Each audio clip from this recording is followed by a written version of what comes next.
Hello, ladies and gentlemen, and welcome at the 7th Delphi Economic Forum, which is organized at Delphi this time, not in Athens as in the previous 2 years because of the pandemic, and we are very happy for that. And I'm Contantinos Filis. I will be moderating a very interesting panel with distinguished speakers on the Balkans. And of course, we are going to discuss about the impact of the war in Ukraine on the Balkan Peninsula. With no further ado, as we don't have much time at our disposal, I would like to begin with the first question that is addressed to all four of you, and then I have one specific question for each one of you. So to what direction do you believe the Balkans, and especially the Western Balkans, will be affected by recent developments, starting with the EU's timid attitude towards the prospect of accession and ending with a war raging in Ukraine?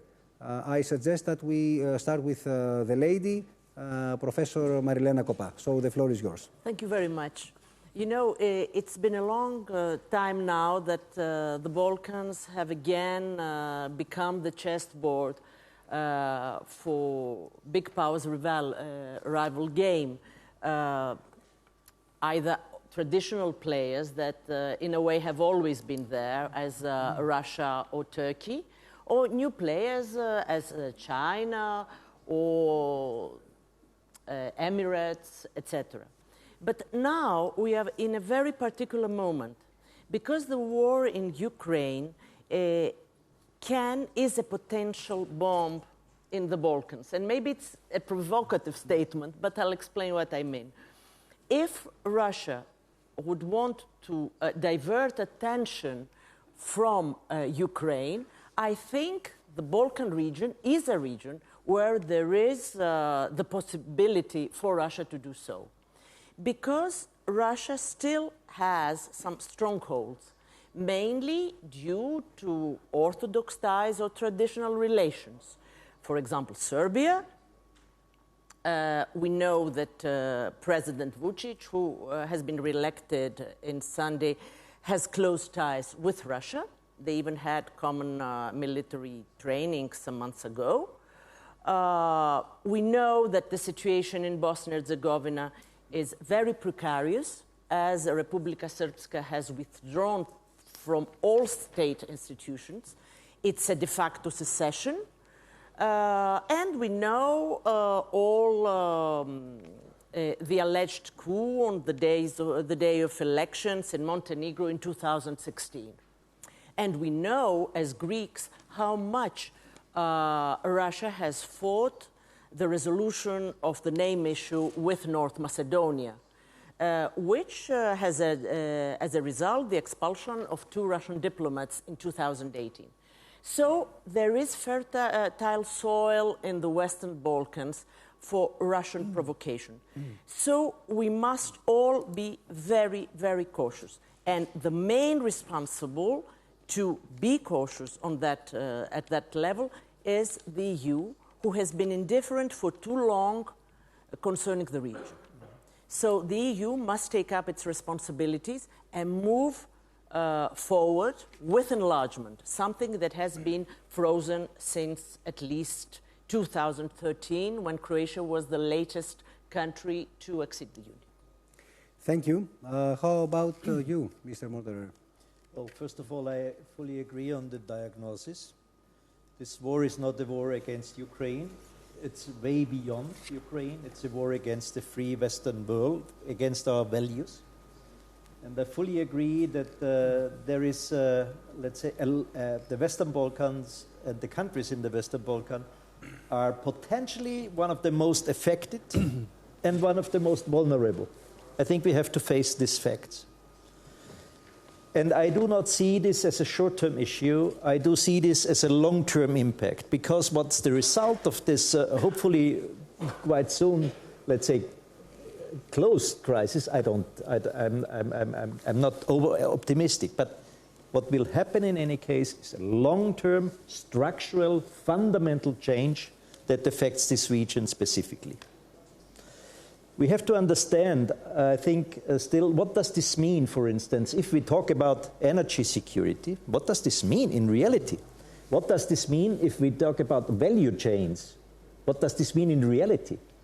What does this mean if we talk about foodstuff, about feedstuff, about, you know, and you name it? And I think we do not understand in full currently what's really going on. We have to be on top of the agenda. We have not to be reactive, we have to be active, simply to define what is at stake, first. And second, I think there is three main elements what I would love to put to this discussion. First, yes, you are right. It's an obligation of the European Union now to speed up fundamentally concerning the process of enlargement. It's not just about North Macedonia, not just about Albania, it's way beyond. Even if we should not be shy also, let's say, to tackle the critical issues, like you have said, Serbia or Bosnia, Herzegovina, what's happening there. And I think, let's say, this Ukrainian, Georgian, Moldovan approach to join the European Union will put additional pressure to make this process transparent and tangible, also concerning results, first. Second, I think Western Balkans and the countries there need a specific support for the specific questions they will be faced. This is energy prices, this is food prices, you name it. This is urgent, and this will be there for at least a couple of years. And third, it's the regional cooperation. I do see still room for improvement in regional cooperation amongst the countries. And this cannot be used, enlargement cannot be used as an excuse not to cooperate. You know the Berlin process. But you know also what the weaknesses in the Berlin process are. Is there real regional cooperation? And you can just be successful in energy security and value chain if you have this regional approach, let's say, in mind. These are, for me, the three main elements.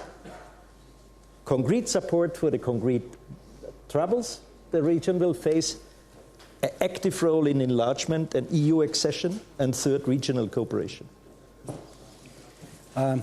Josipovic, Croatia was, as Professor Koppa stressed, the last country to be accepted by the EU. And you were the president of the country back then. So what's your take on recent developments? And maybe, of course, we have time for you to share your experience as president of Croatia and the accession talks with the EU that at last materialized. Yes, I'm lucky and proud president be as a head of state during our end of the negotiations. And in 2013, on 1st July, we really entered the European Union. It was not easy. We were facing extensive requirements. But I have to say that during our negotiations, Croatia became not only better state, but better society. Unfortunately, some years later, there were some step backs, I have to admit. But generally speaking, it was good for us, and it was good for the European Union as well. So, but thinking about the future of Western Balkans, I think there is no better place to discuss it than Delphi. You know why. Indeed. It's some kind of prediction with so many uncertain background. Firstly, I'm very against simplified picture in which there are lovers, European Union and Balkan states, and there is some unnamed enemies preventing this love. No, I think the situation is quite different. I think the European Union is mostly, especially now, with the Ukraine crisis, willing to accept Balkan countries. It's definite. And I was always one claiming that Europe is not complete without those countries. And during my mandate, I did as much as possible to make better relations with Serbia, Bosnia and Herzegovina, trying to help also to some of our neighbors to be more near to European Union. But unfortunately, they have to ask themselves, are we doing everything needed to join European Union? Mm-hmm. Because we are facing a situation in which nationalism is again growing. We are facing a situation that fight against corruption is not a proper one. And finally, we see some countries having disputes that must be resolved before EU membership. So that means that in particular countries, especially in Bosnia and Herzegovina, we have also, no, they have, unfortunately, and probably some neighbors are playing music for this dance. Also, they have problem with internal relation, with the status of the state. What kind of state is Bosnia and Herzegovina going to be? What are the relations? And I claim that no one aside, European Union, United States, Russia, no one can resolve that for Bosnia and Herzegovina. Leaders of the important national parties there, they have to resolve this problem. Without this, there will be no European Union, and there will be no future for that country. That's the problem. So what can I just beg them? Please sit around the table and find a future for your country. And then after this, you are immediately, I think, very soon, member of European Union. The second important problem is the relation between Kosovo and Serbia. Everything is going well if you don't mention, okay, recognize each other and continue common life. No, not possible. And it's anchor, I think, the most disturbing for Serbia, primarily from Serbia, because Serbia is a developed country with, it's but we can criticize the government or not to criticize them, it's internal issue in Serbia. But this country with long democratic tradition, they had parties in 19th century. So it's really pity that Serbia is not strong enough to understand that future is common future of all states in European Union. So I always on such conferences ask people from our neighborhood, our friends, all of them consider as our friends, sit down and resolve finally your internal and external problem with neighborhood. So I think that this unsuccessful story of Roma and Julia will not be applied to the region because definitely the future of those countries is European. They are European states, European nations, and I'm looking forward to the day when they are going to join European Union. But it's up to them, primarily up to them. Okay, up to them. Okay. In the next round, I will ask you about the EU in particular, because I feel that it's not only up to them, it's up to the Europeans, and it's a matter, of course, of political willingness on their behalf, and not only, they seem that they lack a vision about the whole periphery, especially that of the Western Balkans, but I'll get back to you. So now, let's have the Serbian perspective from Mr. Drakulić. And, you know, I was wondering whether this neutrality that Serbia wants to demonstrate to the outside world plays in the hands of some external powers that are either using Serbia or would like to exploit this situation to their advantage. Listen, as I am not from politics, I don't want to, I won't have a lot of political issues, you know that. I will just say two things, you know, as I have a long memory. I'm in a region, you know, I had offices all over the region and so on, you know. It's a shame, you know, that we are talking as Yugoslavia and before and Serbia. I am listening 34 years, you know, that we are just about to enter Europe, you know. And all the time, whenever we have a trouble, you know, then everybody is coming, telling us, you know, you have a great chance, you will go, and so on. And then we saw Bulgaria and Romania entering European Union before us. And why we didn't have the same chance? You know, we would be completely different. The whole area would be different if Serbia or ex-Yugoslavia entered European Union, you know, at this time. And the impact of Ukrainian-Russian war, you know, we can see through the election, you know.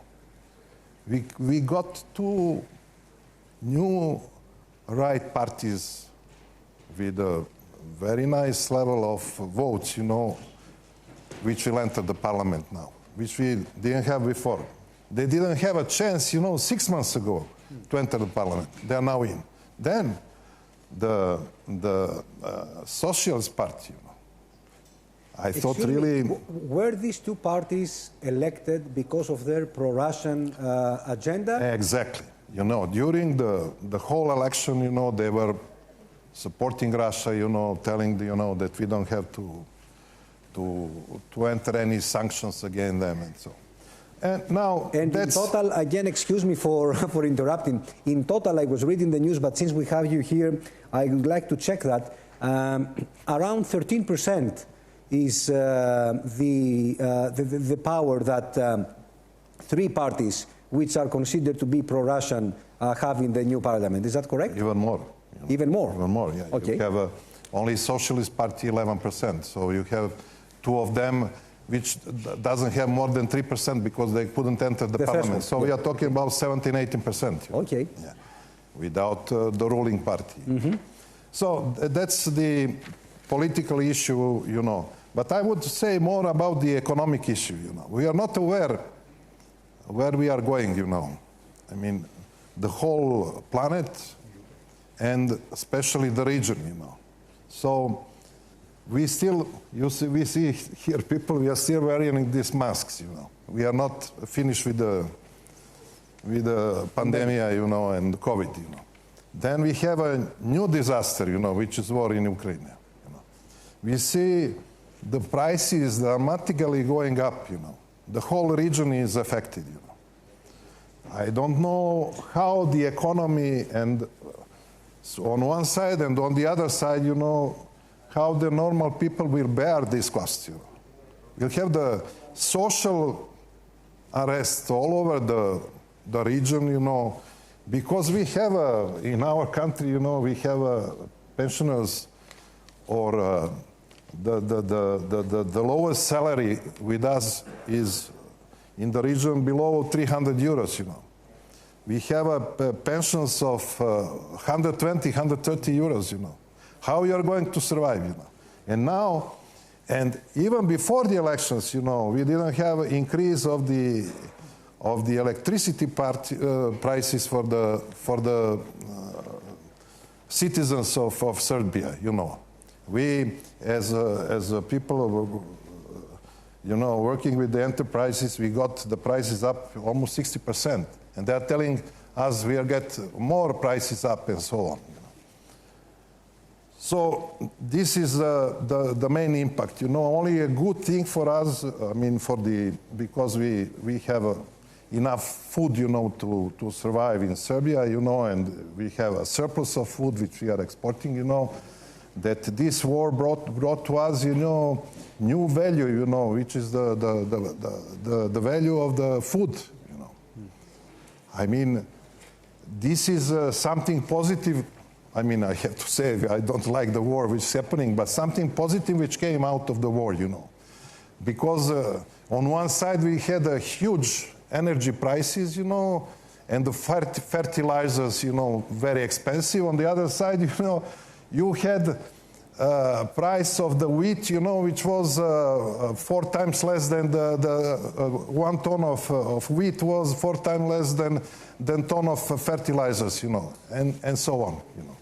So, and also we have another impact, you know, on the building industry, you know, the price of steel went up, you know, dramatically, you know, because of the Ukraine, which is one of the biggest producer of steel, and the rare metals, you know, the copper, aluminum, nickel as well, and so on, you know. So there's the issue, and we will see. And this is all creating, you know, what I wanted to point at the end, you know, this is all creating a huge inflation, you know, all over the world. And in Europe, you see where we are in the first quarter of this year.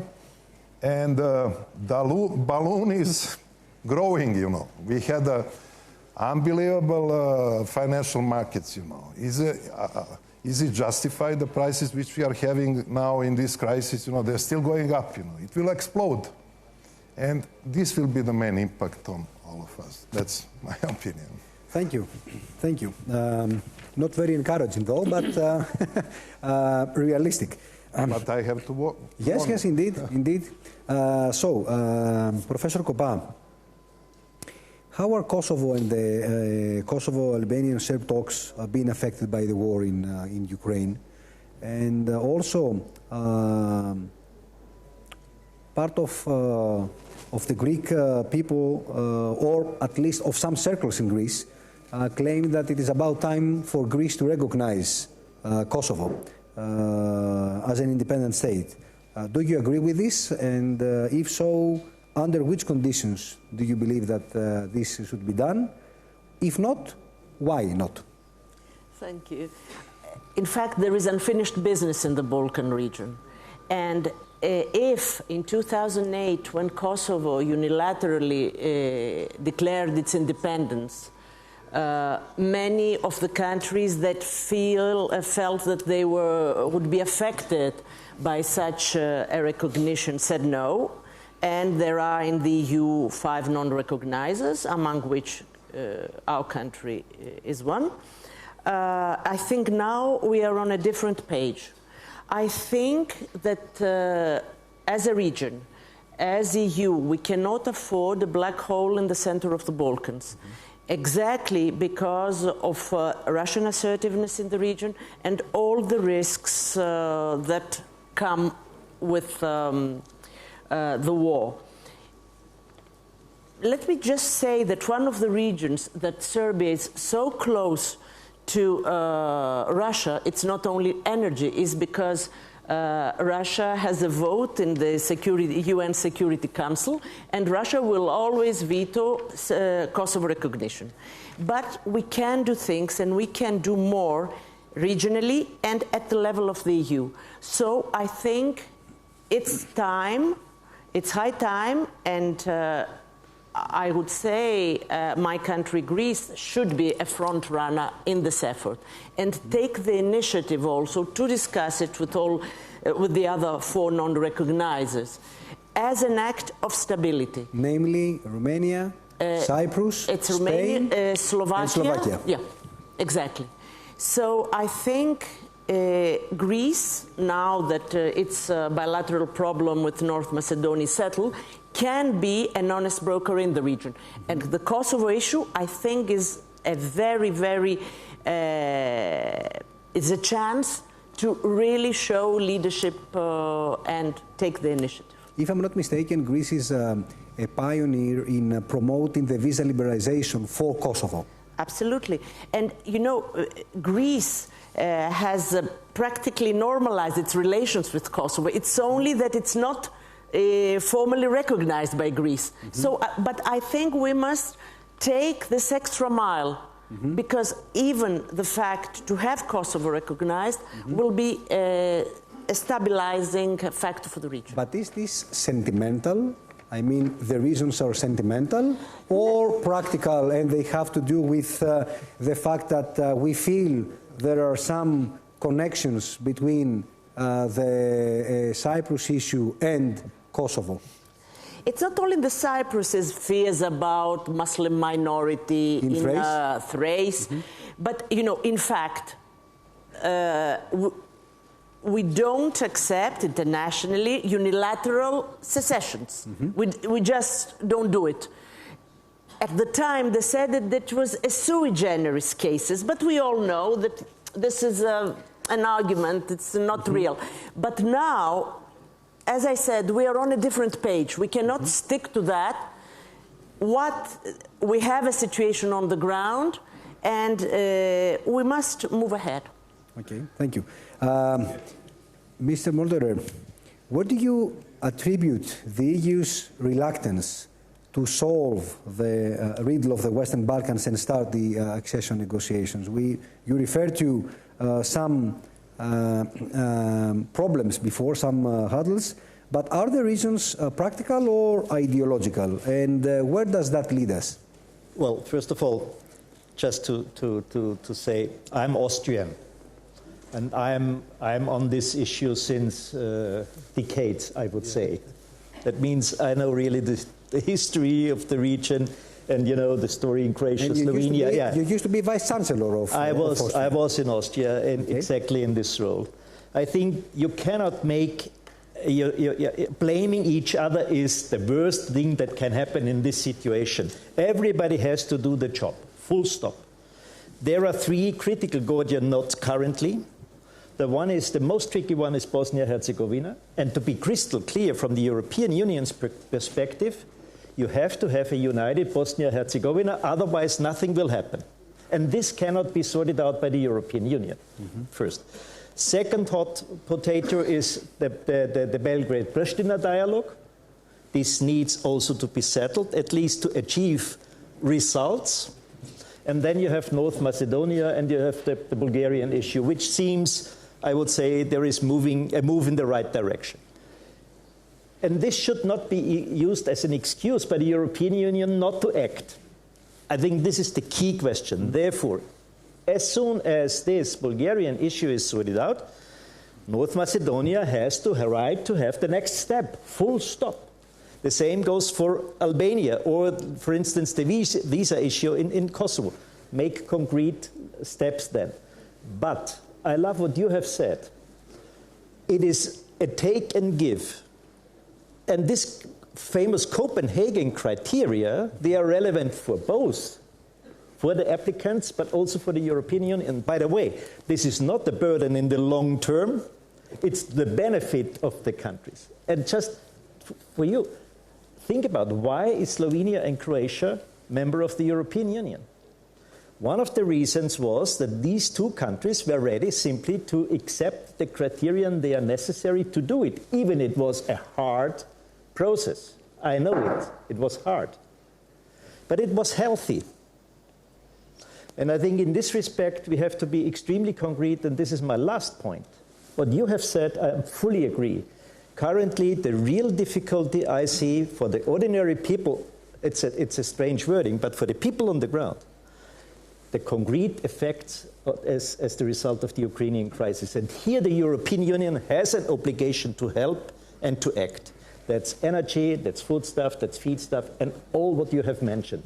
Because if we don't sort out this in the short-term perspective, we do not have let's say, the perspective for the long-time solution.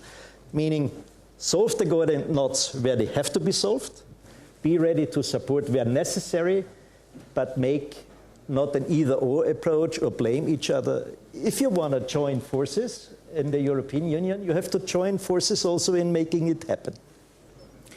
Thank you. Mr. Josipovic, as a neighbor to Bosnia, can you elaborate a bit for us and the audience on what has been going on in Bosnia-Herzegovina during the last years and why many consider it as a black hole in the region? And if you can make predictions, since we are at Delphi, tell us how many days I have for my explanation. How many weeks or maybe months? Yeah. Yeah.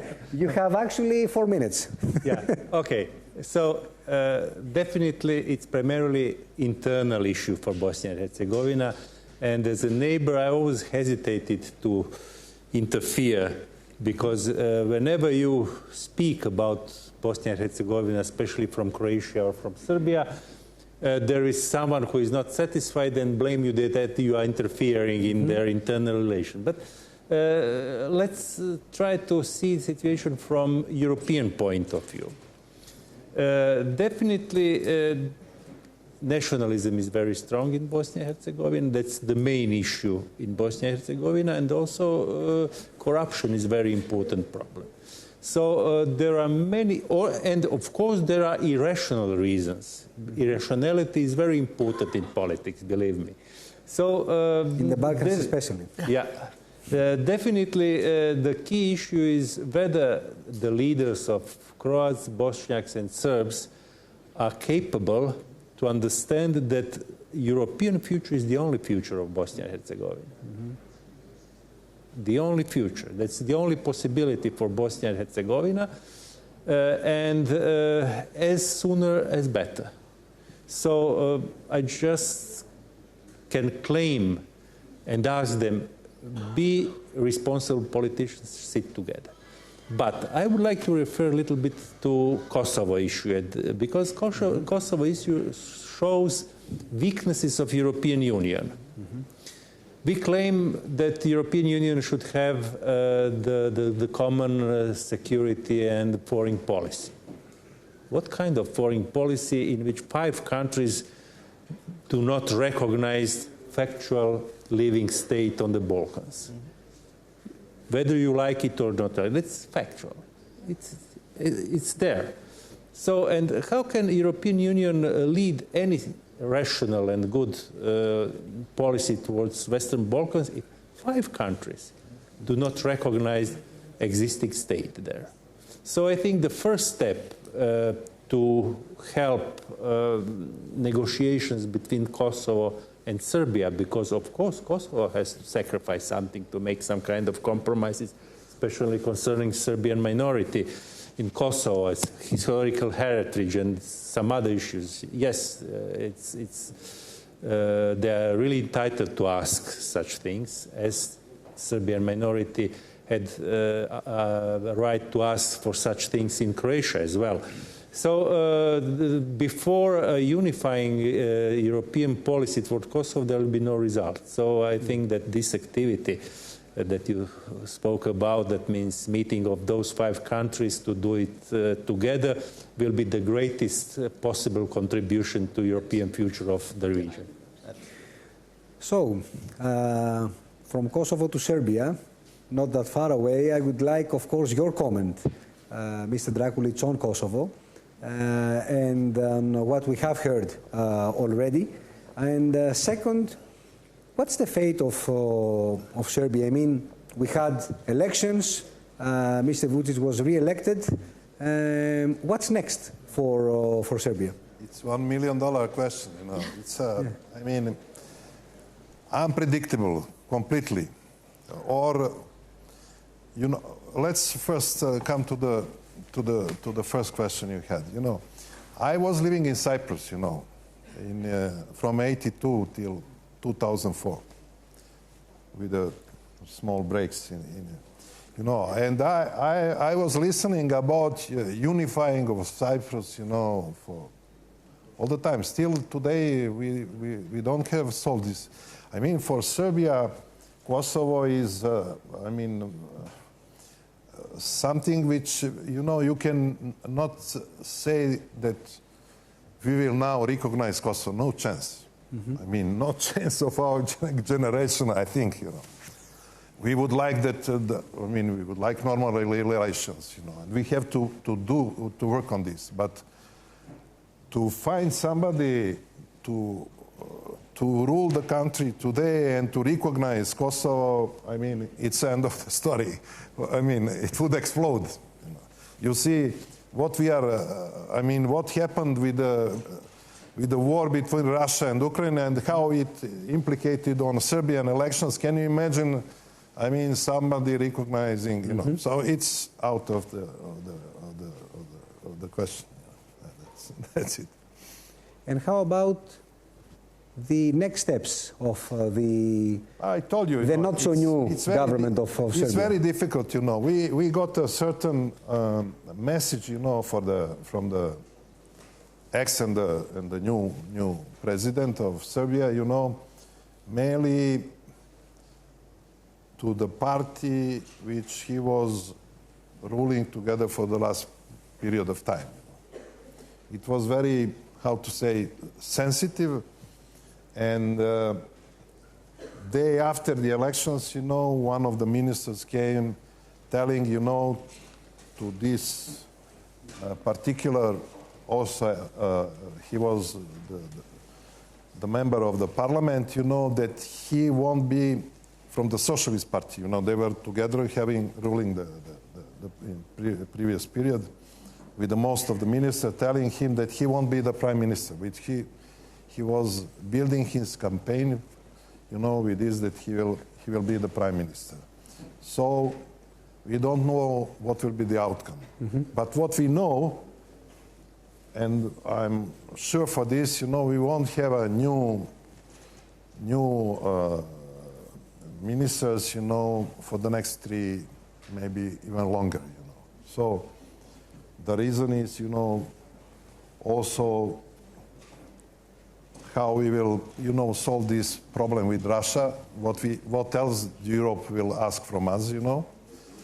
Today we got the new good news, you know, which was, you know, very bad a few days ago, that we won't have a transit of oil through Croatia, but today the European Union allowed us, even after the 15th of May, that we will have the transit, you know, of oil, and also for the gas from through Bulgaria. You know.